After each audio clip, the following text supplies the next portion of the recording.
Volunteering is basically what makes things really work.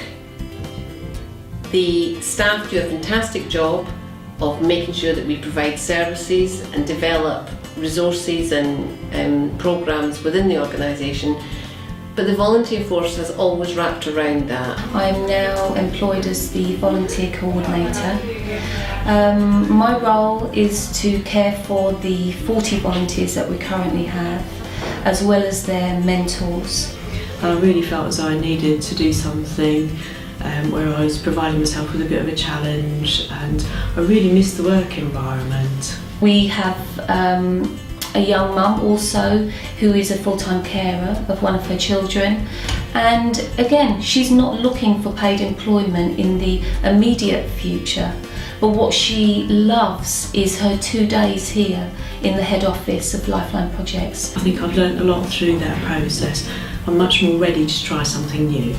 When I arrived, I was nervous, and every time I kept picking up the phone, I kept forgetting to ask the client's name, and Lisa helped me to breathe and just take my time. So far, I am getting there. And then we have Jeremy, and Jeremy came through an unusual route through a personal connection that we have. So I've been a graduate for almost a year now.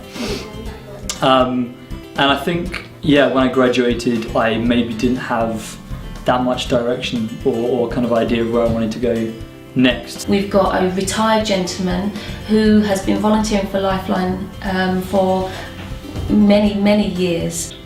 I retired 14 years ago, and for something to do I came out for a ride on my bike and came into the office and found out there was odd little jobs that I could put my hand to. What we're actually wanting for volunteers to grow and develop as much or as little as they want to. When I first came, I was like despairing of ever getting a job, but now because I've got so many more things I can put on my CV, it makes it so much more likely. For example, we've got a volunteer working with the plane communication team in one of the children's centres, and they have encouraged her to do a basic childcare course, so that she can then, when she goes for an interview, she's able to say, I'm volunteering in a childcare capacity, and I also have a qualification, or I'm working towards a qualification in childcare. I've had a big boost in my confidence.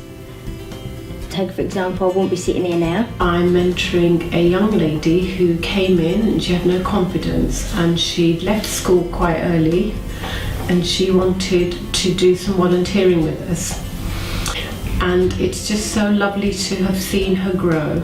She came in with no confidence, and we had this chat the other day, and she was saying that she's actually confident within the home, with her daughter. So much has opened up for her.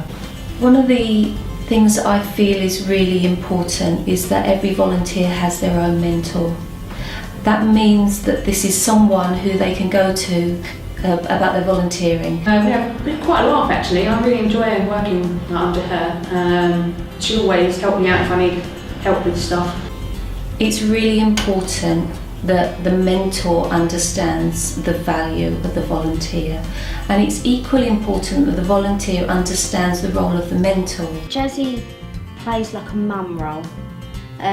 She will advise me in anything that I ask. I do believe this relationship is symbiotic. We both should gain from it. It can improve their career prospects by giving them current work experience that they can show on a CV. They will be able to communicate in an interview, real live examples. It's always easier to find a job when you're in a job. It has really boosted my confidence such a lot. When she first started, didn't think she could ever do anything, would never go into an interview, and now she's like, well, bring it on, I can do that. She wants my job, to be honest with you.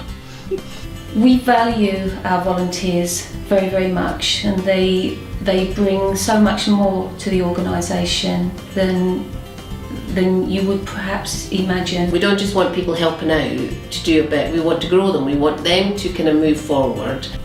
I think that the quality of our volunteers is so high, they are so professional, that the service users would have no idea that they were not paid members of staff. What we've been able to find is these incredible resources and individuals that would never have been discovered if they hadn't done a volunteering role. So the coordinator's role is basically to find those strengths, develop those people, give them opportunities to grow, and also extend our services in ways that we currently can't do through funded programmes to make sure that we continue to really impact the community.